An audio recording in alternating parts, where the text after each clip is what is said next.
Welcome to Bioshock 2. Now, a couple of months ago we covered the first game that was just simply a masterpiece and one of my favourite games of all time. I mean, it's the first game on the channel that I was able to give a 10 out of 10. However, will the sequel share in the same glory as its predecessor, or will it sink to the bottom of the ocean wishing it was just as great? Well, that's what we're going to be figuring out today by grinding all 38 achievements that the base game has. Also, worth noting that if you haven't yet, I'd highly recommend going to watch my first video on the first Bioshock so that you understand all of the juicy context that you'll need for this sequel. But honestly folks, I don't want to waste any time, so let's get straight into it and delve back into Rapture, all in search for our daughter. Welcome to the Achievement Grind. The game begins in 1958, with the Big Daddy approaching the Little Sister tube. We give it a knock and out pops Eleanor, before we then go to get some of that delicious Adam. But the Little Sister runs off and we lose her. We then see a beautiful and grand party, but when we find the Little Sister, she's being harassed by some street toughs. They give me their best shot, but we of course mulch their insides to dust. As we're about to land the finishing blow though, something is thrown in our face and out pops Sophia Lamb. We have just been hypnotized so that we'll do whatever she says, including removing our helmet and shooting ourselves straight in the brain. 10 years later, we awake, and we take control of the Big Daddy that was shot, Subject Delta, but more about us later. Walking through the complex, we spot a bizarre new enemy that also we'll find more on later. For now, we walk up to a familiar cellar, the Gatherer's Garden, and as we approach, we hear the voices of someone screaming father, but we ignore it and just take our plasmid. The pain, just like with Jack, is excruciating, but we champion it. Now with the power of electricity coursing through our veins, we look up to find another Little Sister saying that we've been asleep for a while, and Eleanor needs us to go and find her before this happens. Sexy, sweet, yummy. Why did it sound like the little sister said that? The big sister. Yeah, the timing for that was just wonderful. Anyway, the little sister is taken away. We of course follow and chase. Using our newly gotten power, we unlock the door before Tenenbaum then calls us. She tells us to go and find her, without saying any more. But sounds good to us, so let's do it. Now, just like the first game, Rapture is in ruins and splicers fill every room attacking us on sight. It feels good to be back. But Tenenbaum says that someone in Rapture is making new Little Sisters and they need to be stopped, as well as finding our first gun, the Rivet Gun. Think of it as a glorified Rapture-esque nail gun. We thankfully find the Little Sister further ahead and she is gathering some Adam, before a horrible scream erupts and a new friend joins the party, the Big Sister. And honestly, I fucking love Big Sisters. They're faster, they're more athletic, they have plasmids as well as one of the coolest screams in gaming. But before we can do any real damage to her, she does sprint off. Don't worry though, we find her again in the next room, although she decides it's time for us to be drowned, which is weird because Big Daddies can't drown, and she should know that. We walk across the ocean floor and make it to the maintenance depot, also unlocking our first achievement, Daddy's Home. Now, inside the Atlantic Express, we have to continue to fight Tenenbaum, shooting or smacking anything that gets in our way. We next find the hack tool, we shoot the lock on the door and complete the much easier hacking minigames that the sequel does have, unlocking also our next achievement, Distance Hacker. Making it through the level further, we get trapped in a room and Lamb returns to tell us that she knows who we are and that we're meant to be dead, so now she's going to finish the job again. And by that, she's just hired a couple of the local goons to set me alight, and just like before, it doesn't kill us and we just crash through the floor. Just ahead though, there is another plasmid, telekinesis. When we go to grab it, Eleanor then talks to us again and says that this is a gift from her and that we must find her, as Lamb might as well be wearing a red and white check gingham dress and army boots as she is going crazy. And if there's one thing I can't stand, it's crazy people. So we must kill Lamb. For now though, we just make our way through the rooms and rooms of splicers that for some reason are dead set on wanting me, well, dead. Until we eventually find Tenenbaum. However, while she's explaining that we need to get rid of Lamb to restore Rapture to its former glory, Lamb of course then comes onto the tannoy system saying that we are Subject Delta and that we are the enemy of Rapture. Now we must hold off an onslaught of Lamb's people whilst Tenenbaum gets herself and the Little Sisters out of there. Now the onslaught isn't anything special and we soon dispatch all of the enemies with haste. When we kill the last one though, the assault is over and we unlock our next achievement, Protector. Tenenbaum then goes away and now we just need to find find a man called Sinclair who apparently can get us to Eleanor. Now, Sinclair is a good old sport, you see, and since we like the way that he talks, we immediately trust him and take the train to Ryan Amusements to get closer to Eleanor. When we arrive there, it seems the way ahead has been frozen shut though, so we need a new plasmid to melt the ice. Incinerate, of course. We step into Ryan Amusements and immediately find our first weapon upgrade station, and the next achievement is by using it to upgrade the damage of our drill, we unlock upgraded a weapon. Also picking up our next weapon, the minigun. Now, of course, a couple of rooms later we find another Gatherer's Garden and the Incinerate that we oh so desperately need, but since we are Adamless, we first must go and grab some. And in the next room we pick up our next achievement. For hacking one of every single kind of hackable machine in the game, we unlock Prolific Hacker. But how do we get Adam, you ask? Well, first we have to go and take down our first Big Daddy, and take his little sister for ourselves. Now, I'm normally not the biggest fan of theft, but needs be when the devil vomits in your kettle, so we get straight into killing the Big Tin Man. It went fine, the bouncer put up a decent fight, but he's no match for Subject Delta, so we put him in the ground and approach the sister. Since we're a Big Daddy though, she immediately trusts us, so we adopt her, throw her on our back, and unlock our next achievement, Adopted a Little Sister. Now we have to go and get some Adam. Now, remember the really annoying part of Bioshock 1 when we had to escort the little sister as she gathers Adam? Well, now we have to do that again for pretty much every little sister in the game if we choose to. Now, don't get me wrong, we love Adam, however these sections are just a bit smelly to me. Not difficult by any means, of course, as most splices go down in a single headshot, but still smelly. She drinks up the Adam though, and we go to find another body. Making our way through the amusements more, we find our next body, and this one is much easier to defend as we have a turret right next to it. So we set her down and the little sister gets to working, granting us that beautiful corpse gravy. We also littered every entrance to this room in traps so that it's pretty much impossible for the splicers to get close, and by doing this we also unlocked our next achievement. As when the 30th splicer died to our traps, we unlocked Trap Master. And the rest goes well. The turret kills everything and the little sister is done. Now it's time to drop her off at one of the ducks. On the way, also picking up another miscellaneous achievement for using telekinesis to throw a golf club at an animatronic version of Ryan's head, and unlock 9 Irony. And with that we finally have a well-written achievement name, unlike any of the other ones in the first game and this game, and yes, I'm still mad at it. Moments later though, we find the duck that we need to deliver her to, and we have a moral dilemma again. Do we rescue her, or do we harvest her?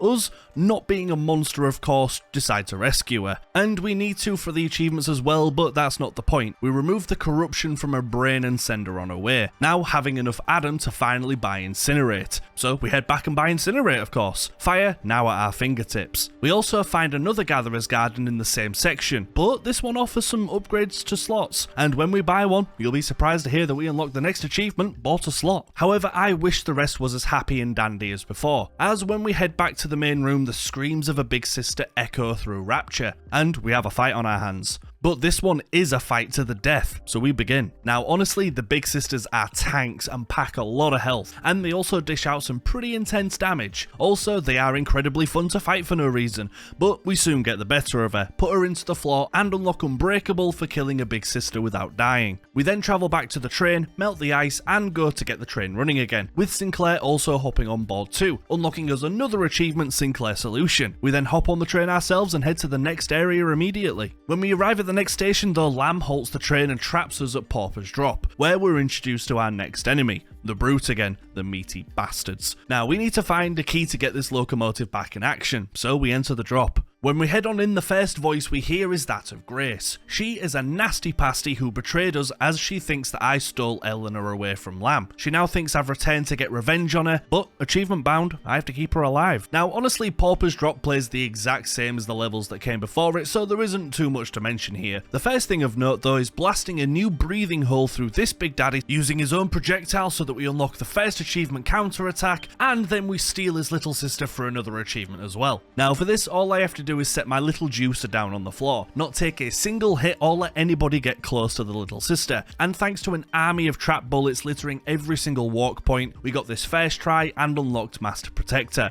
Now, moving on. Something we then pick up here is an item that many of you will recognise from the last game, the camera. Although, here it works a little bit differently. As you don't take a single picture with this one, you tape the whole fight. The more damage you do in a variety of ways, the more points you get on this particular subject. Get enough and you can start to unlock some upgrades. and that's why we need it. The way that we were meant to go got blocked by some rather untimely rubble, so we need to record brute so that we can learn a move to get past said debris. Simple in premise, so let's go brute hunting. Now the first brute we find isn't the right one, as it's another large father. However, we set some time aside to split him in two. Now of course we win the fight, and by doing so we unlock our next achievement as well. For killing 3 big daddies in a row without dying, we unlock the achievement Granddaddy. Now we don't find a brute next, but what we do find after that is yet another achievement for simply researching a splicer. We film their demise and unlock the achievement First Research. But we're not done yet with the achievements folks, as when we use the hacking device to hack another machine from a distance, making it our 30th, we unlock the achievement Master Hacker. And because we're still not done, the next achievement was simply for finding the 3rd power to the people station and fully upgrading the drill and unlocking fully upgraded a weapon. God, these achievement names still suck, but you know what else sucks? Seeing this again for the 2nd time in the series. Oh no! Folks, they did it again! Why would you add that? A 2nd time? God, you lot must hate me for that. But anyway, we have one more achievement left for this area, and that's for using the camera to fully research one subject. So when we learn all that there is to know about the thuggish splicers, we unlock one research track. I swear Infinite's achievements better be better named, or so help me God. But after that we finally found the brute that we needed and documented his very last moments before we introduced a drill to his temple, and then when he tries to heal himself we rattle him up and unlock the drill dash ability, which is probably the most fun you can have in this game. But with that we can now move past the rubble and get the key off Grace, and that's exactly what we do. We find her in a little hidey hole, and when she opens up the door we simply swipe the key and leave her alive, surprisingly, also unlocking us the next achievement, Confronted Grace. So now we're back on the road, or well, tracks should I say. But before we can reach the next station, Father Wales makes himself known by firing a rocket at the train and having us fall out of it. So now we're at Siren Alley, and we need to drain the water out of the next section to make it through to Sinclair. Now again, this part is the same as those that came before it. There are little sisters to grab, big daddies and sisters to kill, and stuff to be bought. And that's where our next achievement lies. By spending $2,000 on various vendors around Rapture, we unlock the next achievement, Big Spender. And honestly, there isn't really anything of note here for me to say, unfortunately. Out of all the areas in Bioshock 2, I honestly do believe that this section is the most filler in the game, if you get me. All we do here is collect more little sisters, make our way to the preacher. That's like pretty much it. Like honestly, I've double checked, but nothing really happens until we reach the chapel in which Father Wales makes his appearance. He fills our ears with teachings and statements, whereas since we're a big metal boyo, we don't really care and instead try to tear him apart. But towards the end of the fight, I actually started to feel pretty bad for the father, who just seemed to want the fighting to actually stop. Kill him then! Honestly, I'm so sorry about this, mate. I know, this is really an inconvenience, I know.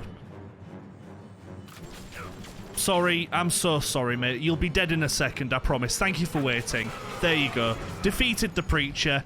Job's a good un. And once my bot finally decided enough was enough and put this preacher 6 foot under, we unlocked the achievement Defeated the Preacher. Yep, sounds about right. But since we have a little sister still in the area, I head back for now to wrap things up. And this is where we actually get our next achievement as well. For having hacked turrets and bots kill 50 enemies on my behalf, we unlock the achievement Look at You Hacker. But with that done, we head back to the chapel. Now with the preacher out of the way, it's time to get to the pump controls and clear the park. But by draining the park, it's got to go somewhere. And that somewhere is here. As when we go to leave, the entire place gets flooded and we are once again underwater. It's weird that the enemies in this game keep using water to try and kill us when I can breathe underwater. It's odd. Like, you never learn, do you? So we embrace the water again and make our way on foot to Dionysus Park, hopefully to meet Sinclair soon. When we arrive though, we see the aftermath of the flooding. Every inch of this place is soaked through, but somehow the local splicers have already returned, which is fine by me as it just gives me more things to kill. And we love killing. We head through to the station, and this one has also been commandeered by a local man who we have to deal with. This is Stanley Poole, but he isn't really an enemy. He just needs a favour for a favour, and once we're done, he will send us on our way. We just have to take care of all the little sisters in the area, and since we were going to do that anyway, we'll happily oblige. We find the first and remove the other big daddy from the equation before setting her down to game son Adam. And herein lies our next achievement as well, as when we throw the little sister back on our back, she is done, we unlock Master Gatherer, for gaining 600 Adam from these little sisters harvesting it in these little sections. So we send her on our way. Now every time we rescue a little sister here though, Eleanor clues us in on who this Stanley Poole really is. Stanley was in charge of the park and spent all of Lamb's monies on parties and drugs, more or less bankrupting her. But that's all the information we get for this one. We just rinse and repeat. The next little sister we find and throw down a tube tells us that Stanley was confronted by Eleanor about his habits, so as a punishment, Stanley sold Eleanor to an orphanage, and he's the reason why Eleanor was turned into a little sister in the first place. So yeah, now I want to kill him, but I can't. However, there is still one more piece of the puzzle that we need to complete. The final little sister being saved shows us that Stanley is the one who flooded the park to silence everybody, as Lamb was returning and he knew that they would all turn on him, so he killed every single person in the park. When we emerge from the latest news bulletin, we unlock our next achievement as well, Nose for News. So now it's time to deal with him. When we're only a couple of seconds away from him, Lamb comes over the tannoy, saying that Lamb has known for years about his betrayal. But not only is Stanley the one responsible for turning Eleanor into a little sister, but also responsible for us getting turned into Subject Delta, as we were once known as a man called Johnny Topside. So the doors open, but bound by achievements once again, we let him live. We hop on the train again, and of course set sail for our next destination, Fontaine Futuristics. You know the drill now folks, if you'll pardon the Big Daddy pun. But in the new area, we fight splicers until someone random decides to make the journey a little bit harder for us. This time it's by a man, or a robot man thing called Gil. Now long story short, Gil is a man who is in charge of this area's defences, and he was subjected to a humongous dose of Adam, and now his past self wants us to kill him. However, his new and current self doesn't want that, as evident by his robots constantly trying to attack and slow us down. However, once again we have another achievement, as by fully upgrading Electro Bolt to level 3 we unlock the achievement Fully Upgraded a Plasmid. Again folks, there isn't really anything here worth noting. We basically have to go around the area and disconnect all of the modems on security devices so that we can get through a door without Gil's robot interfering. You know, nothing groundbreaking for a Bioshock game, but still, it must be done. So we do just that and go to unlock the part of the map where Gil is hiding. So we unlock the door to the Plasmid Labs and head straight there. Sinclair also tells us on the way that we think that Eleanor is close, and getting past this section might reunite us again. But back to Gil. We find the room that he was hiding in, as well as our final recording that we need for another achievement, as this one makes 100 found and we unlock the next, Rapture Historian. And it's also pitch black in this room. Apparently the light hurts Gil's eyes, and he isn't kidding, as when we turn the lights back on we get to see a glimpse of something absolutely disgusting in a tank in front of us. That's Gil, and what he has become and why his past self wanted us to kill him. However, his current self doesn't want us to, and he says that he's surprisingly happy with his life. Interesting, but hey, who am I to judge? Now of course we have to go and get things for Gil so that he can give us the key to Lamb's secret tunnel, and no, that's not a euphemism, we just have to go and get some flowers for Gil, but there's more important things afoot, achievements. Now this next achievement is a good telling that we're getting closer to the end of the game, as when we find another couple of little sisters and deliver them back to their shiny golden tubes, we unlock the next achievement for dealing with every single little sister, called Dealt with Every Little Sister. Jesus. But we find the flowers, return to Gil and hand them to him. He of course betrays us though and sends an army of enemies at me. He doesn't know who he's dealing with, and I have a fully upgraded stick shooter. It's more or less an insta-kill on everything. It's great. Anyway, we dispatch them all as well, and now take Gil's genetic key and leave. Now thankfully we're in Lamb's secret hideout, and we're only moments away from our daughter. Here we also pick up 2 more achievements. Found Lamb's hideout for, you'll never guess what, finding Lamb's hideout, but we also unlock Saviour for sparing every little sister in the game, as well as not killing Grace, Stanley or Gil.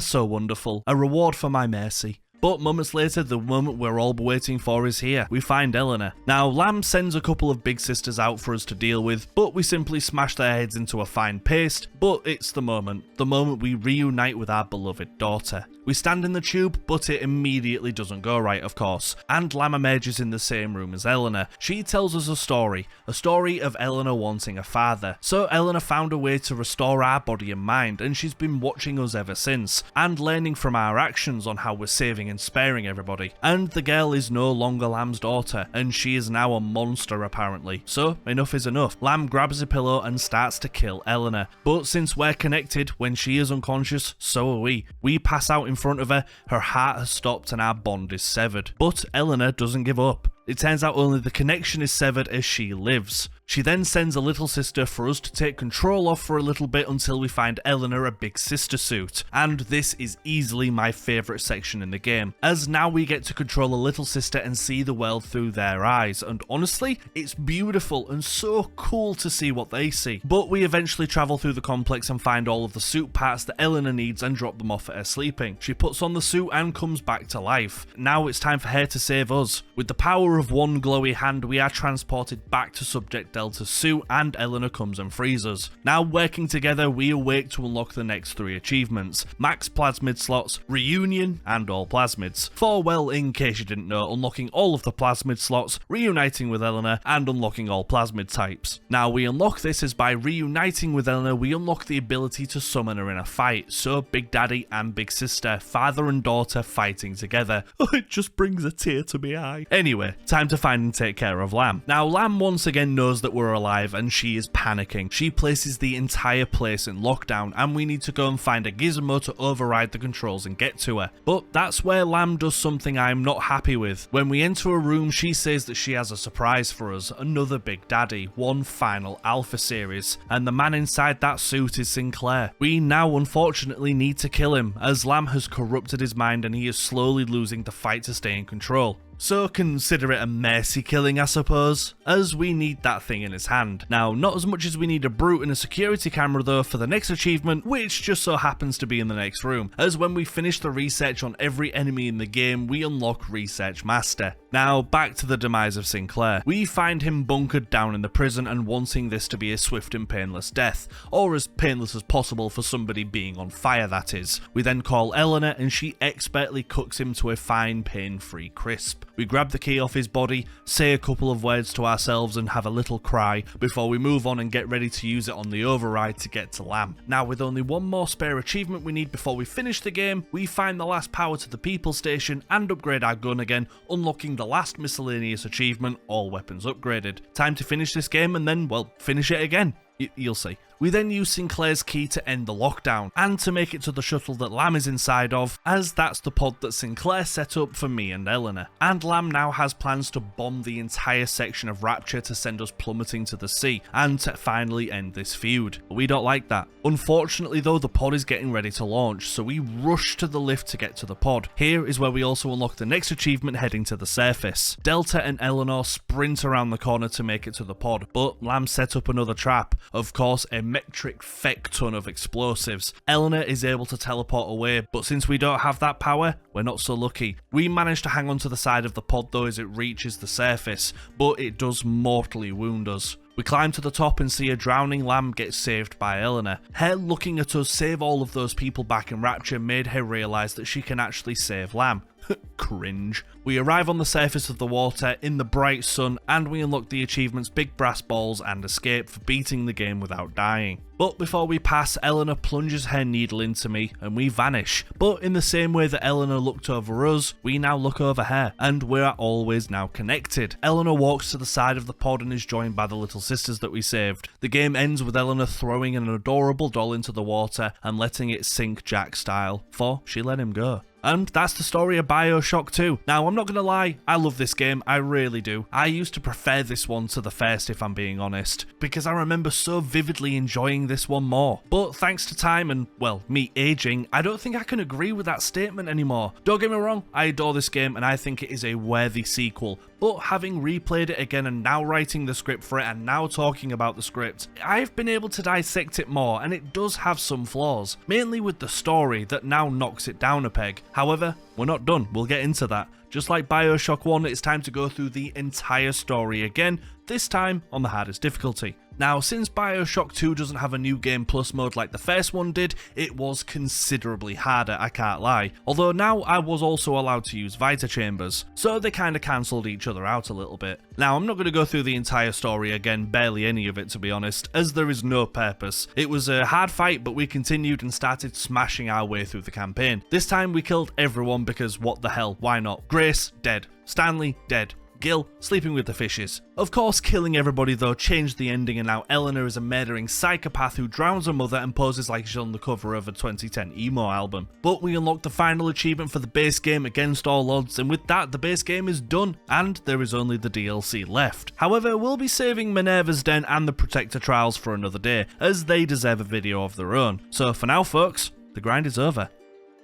Now, to carry on talking about what I mentioned earlier, I love this game. The mechanics are a hell of a lot smoother with the ability to shoot and use plasmids at the same time. And Rapture was as beautiful as ever with some awesome characters, but honestly, I wasn't a fan of the story at all. Now, the Eleanor quest is fine, going to Rapture to save your daughter is fine, but the thing that really annoyed me about this game is the predictability of it all. The entire game is cut into stages: go to one place, meet somebody who slows you down, kill them, move on. The entire game is like this. And after a while, it did kind of get stale. I also wouldn't have minded a new enemy or two, like yeah, we got the big sisters, but that's pretty much it. But yeah, facing the exact same group of enemies that we did for this game and all of Bioshock 1 as well, did wear me down. As did the fact that there wasn't a final boss. I don't know, I love a good final boss. Put Lamb inside of the Iron Giant suit for all I care and let me fight that. I don't know. Now, don't get me wrong, I still love this game to death, but it is no longer my favourite in the series. Another really good achievement grind revelation. Number 1 has rightly reclaimed that title. But enough of that, and of course there won't be any stats yet as we need to get the DLC out of the way with First, which will be happening very soon. So for now folks, that's me. Thank you all so much for watching. Don't forget to like and subscribe for more achievement grinds, as I have some really good ones coming soon, including probably the most requested game on the channel. As for next week's video though, we're ticking off another series. Months ago I played a game that is easily the hardest grind that we've ever done on the channel so far, Mirror's Edge. Well, it's finally time to get to the sequel and to see how this one compares to the first. Will it be a great sequel worthy of existence? Will it be harder, more annoying than the first?